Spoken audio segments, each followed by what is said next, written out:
Governor, there's a lot of concern about this presidential election in terms of concerns about our democracy as we know it. The Atlantic devoted an entire issue to the threat of a second Trump term.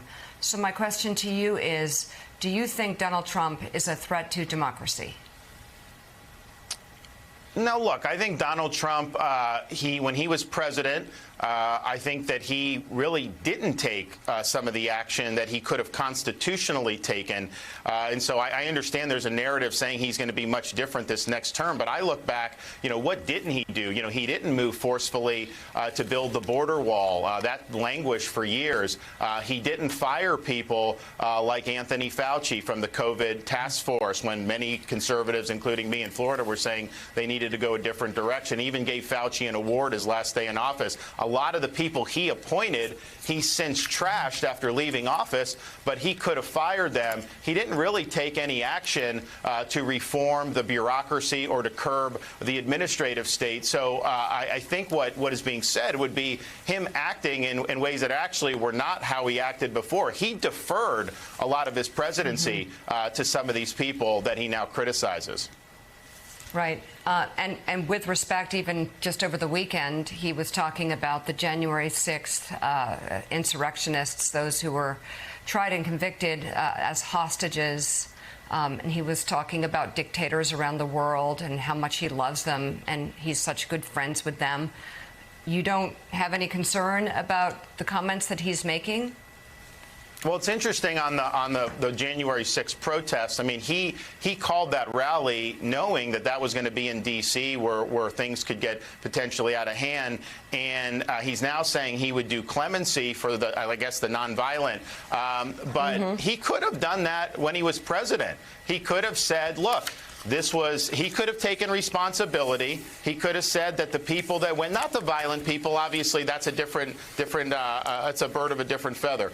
But on the people that were there just as protesters and kind of got caught up in it, he could have granted clemency to them, and he chose not to because I think he was told that if he did that, he could potentially risk being convicted at his Senate impeachment trial. So the idea that now he's going to help people that were railroaded, he could have done that before he left office. Do you think there were people that were railroaded that took part in the January 6th riots? I think there were people, Joe, that came because he said to protest the election. I don't think that they intended to do it. Some of the people that were convicted of things like trespassing, you see videos where you'll have police officers actually motioning for people to go in. You'll see that where they were just taking pictures in Statuary Hall. And so the issue with that is that obviously they would not have been there but for the Trump rally, and those were his people. And so the question is, somebody that was there, nonviolent, probably didn't have intent to do anything when they showed up that day, he could have done things to potentially alleviate burdens on them, and he didn't do it. Now he says he's going to do it, but he didn't when he was president. Well, and you're, of course, separating nonviolent from violent. Of course. Yeah, absolutely. With a much broader brush. Say even people that beat the hell out of cops with American flags, he's praising. Let me ask you something. You're younger than I am. And I'm not exactly sure when you became a Republican, why you became a Republican. But Ronald Reagan was my inspiration. And a big part of it is our family. We were Cold Warriors from way back.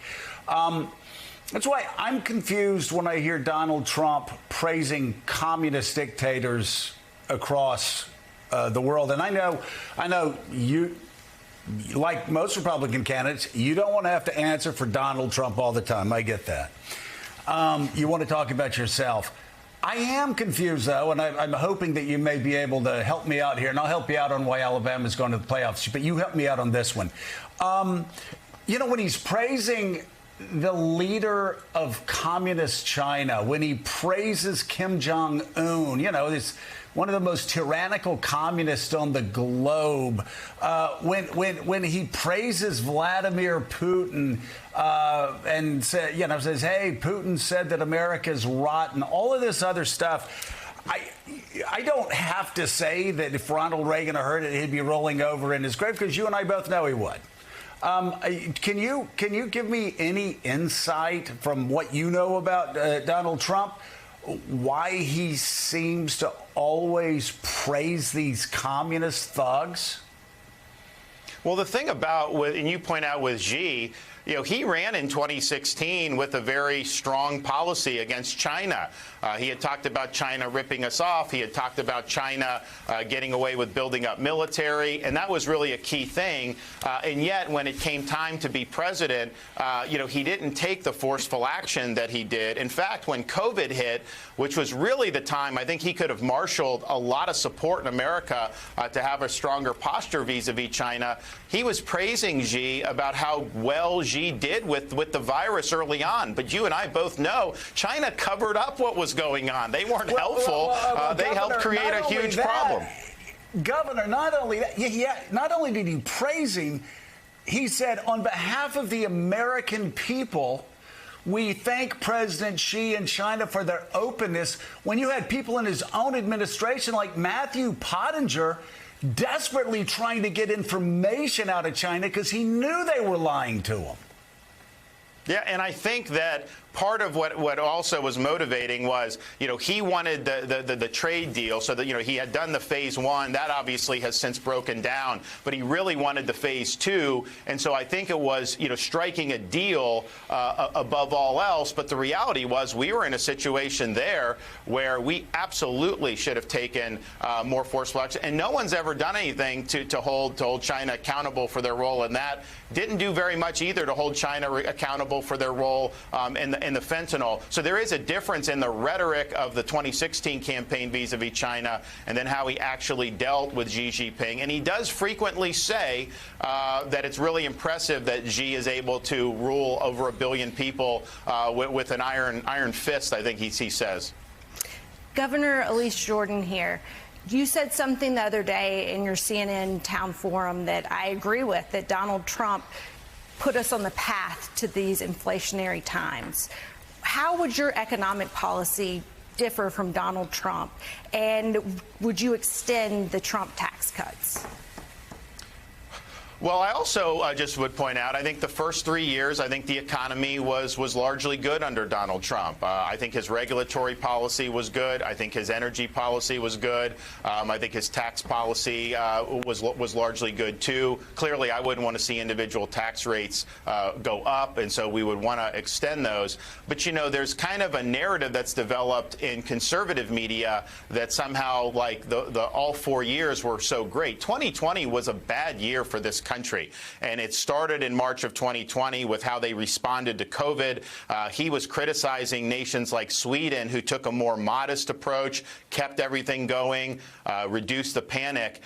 In reality, that is the approach he should have taken here. And so that COVID panic really led to not just the $2 trillion in the CARES Act, but then the $2.2 trillion in December of 2020. We never spent that much money. And people were saying at the time that somehow there wasn't going to be impacts and you didn't see inflation right away. But you don't get inflation for 18 to 20, 24 months after you see those types of events. So I think it was a combination of both Republicans and Democrats in Congress, obviously the Trump administration, and then Biden came in and did another $1.9 trillion in March of 2023. But the government induced the rising prices. That's just a fact, and both parties have their fingerprints on it. And we got to start spending money more in line with sustainability. We should not have locked in the levels of spending that we have since COVID. I don't think it's sustainable, and we've obviously added debt at a record number.